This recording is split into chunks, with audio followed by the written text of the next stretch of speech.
Dear students, in this class we are going to discuss about lamps, that is illumination of lamps. First we discuss about lamps.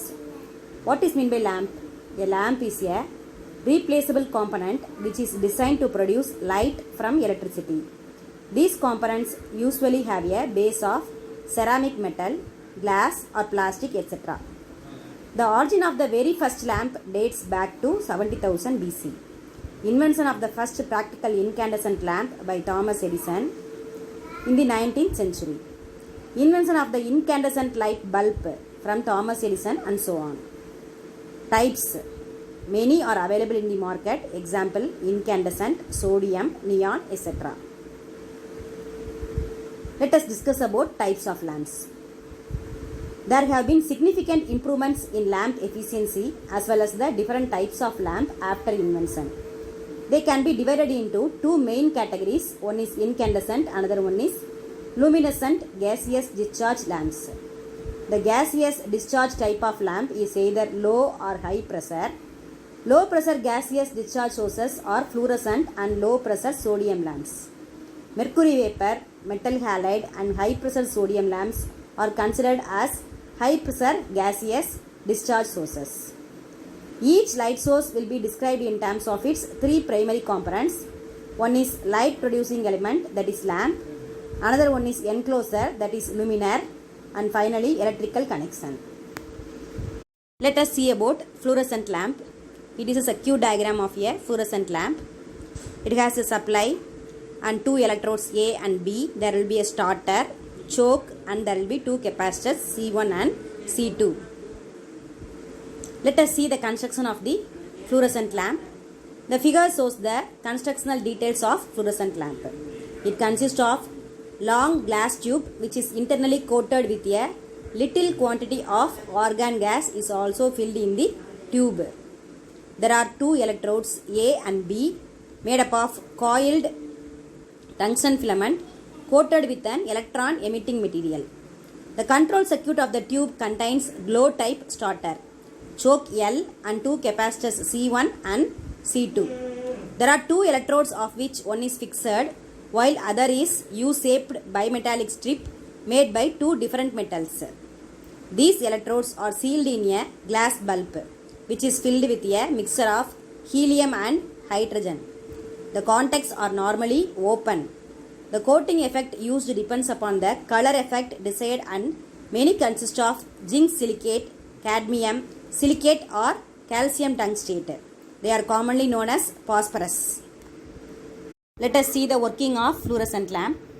When the supply is switched on, as electric arc is established between the electrodes of the starter due to flow of current through small air gap between the electrodes. Due to this arc, heat is produced which is sufficient to bend the bimetallic strip which makes contact with fixed electrode. This closes the circuit and therefore choke carries large current. Once the electrodes close, arc vanishes and bimetallic strips cool down again. Now the electrodes A and B becomes hot and due to cooling the choke circuit is open. The current through the choke coil is suddenly reduced to a small value. This change in current induces an EMF which is very high of the order of 1000 volt in the choke coil. This EMF induced is sufficient for ionizing the gas molecules between electrodes A and B, which establishes the discharge between the electrodes A and B through the gas. The potential difference across the tube falls to about 100 to 110 volt, which is sufficient to maintain the discharge but not sufficient to restart the glow in the circuit. So even if starter is removed from the circuit, discharge continues as the current flows from electrode A and B due to ionization of gas. If the supply voltage is low, there is a difficulty in starting the tube as the low voltage is insufficient to establish a glow in the starter. As choke lowers the power factor, the capacitor C1 used in the circuit improves the power factor of the circuit. The capacitor C2 suppresses the radio interference developed due to arcing. The function of the inductive choke coil is to supply a large voltage surge for establishing discharge between the electrodes A and B. The fluorescent lamp requires three elements or components to produce visible light. They are electrodes, gases, phosphor. First we will see about electrodes, that is cathodes. Electrodes are the electron emitting devices. Two types of cathodes are in current use. The hot cathode is a coiled or a triple coiled tungsten filament coated with an alkaline earth oxide that emits electrons when heated. The electrons are boiled off the cathode at about 90 degrees Celsius. The cathode of cold cathode lamp is pure iron tube that also has an electron emitting material applied inside the tube. The cold cathodes are subjected to higher voltage, releasing electrons at about 150 degrees Celsius. Cold cathode lamps are used in special applications such as neon signs and can be been into different shapes. The hot cathode lamp is the most common type of electrode used in fluorescent lamps for most applications. Therefore, we shall not describe cold cathode lamps. Second thing is gases. A small quantity of mercury droplets are placed in the fluorescent tube. During the operation of the lamp, the mercury vaporizes at a very low pressure. At this low pressure, the current flowing through the vapor causes the vapor to radiate energy, principally at a single wavelength in the ultraviolet region of the spectrum. The pressure of the mercury is regulated during operation by the temperature of the tube wall. The lamp also contains a small amount of highly purified rare gas. Argon and argon neon are the most common, but krypton is sometimes used. The gas ionizes readily when a sufficient voltage is applied to the lamp. The ionized gas decreases in resistance quickly, allowing current to flow and the mercury to vaporize.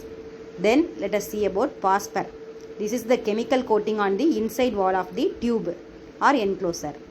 When the phosphor is excited by ultraviolet radiation at 253.7 Newton meter, the phosphor produces visible light by fluorescence. That is, visible light from a fluorescent lamp is produced by the action of ultraviolet energy on the phosphor on the inside surface of the tube or enclosure. The phosphor mixture can be altered to change the color of the lamp or the lamp's spectral power distribution. Let us see about advantages of fluorescent lamp. The light available is much more than the normal incandescent lamp. Fluorescent lamp gives 2200 to 2400 lumens, while normal lamp gives 600 lumens. The life of fluorescent tube is much more than the incandescent lamp. The fluorescent tube gives effect of daylight, while incandescent lamp gives yellowish light. It has low power consumption. It has higher efficiency. The instantaneous switching without any warming period. Using different fluorescent materials, various colored light can be obtained. But it has some disadvantages. They are very high initial cost, produces radio interference. Let us see the applications of fluorescent lamp. Fluorescent lamps come in many shapes and sizes. The compact fluorescent lamp, that is CFL, is becoming more popular. Used for domestic purpose like school, house, shops, malls, temples, etc. and for residential use. Used for every industry like in office, godowns, etc. Let us see about sodium vapor lamp. This is the diagram of the sodium vapor lamp. It has anode, cathode, there will be a choke and capacitors, and it has a transformer. Let us see the construction of sodium vapor lamp. It consists of two glass tube, outer glass tube and inner glass tube. The inner glass tube contains two electrodes. Sodium along with small quantity of neon or argon gas is filled in the inner tube to make discharge self-starting. Sodium vapor is chemically active. The glass of the tube is made up of suitable material to resist this action. To maintain the correct temperature in the discharge, it is placed in an evacuated outer tube. The outer tube reduces the heat loss. The transformer includes in the circuit heats the cathode while choke stabilizes the discharge. Let us see about the working of sodium vapor lamp. When the lamp is not in operation, the sodium is usually in the form of solid deposited on the side walls of the tube. When the lamp is switched on, the discharge is first established through the neon or argon gas. This gives out reddish color. After some time, heat is developed due to this discharge, that is vaporized sodium vapor. In this way, the lamp starts its normal operation, giving yellow color. Capacitor C is connected to have a better power factor. The operating temperature of this lamp is about 300 degrees Celsius. These lamps are commonly used for illumination of roads, goodyards and airports. Efficiency of sodium vapor lamp under practical conditions is about 40 to 50 lumens per watt. Sodium vapor lamp is only suitable for AC and therefore requires choke control. Manufactures in 45, 60, 85 and 140 watts rating. The average life is about 3000 hours. Lamp is not affected by voltage variations. Light output reduced by 15% due to aging. The metallic sodium gradually vaporizes and then ionizes, thereby producing the characteristic monochromatic yellow light, which makes objects appear as grey. The lamp must be operated horizontally or nearly so, to take the sodium well spread about along the tube. Some operated vertically as designed.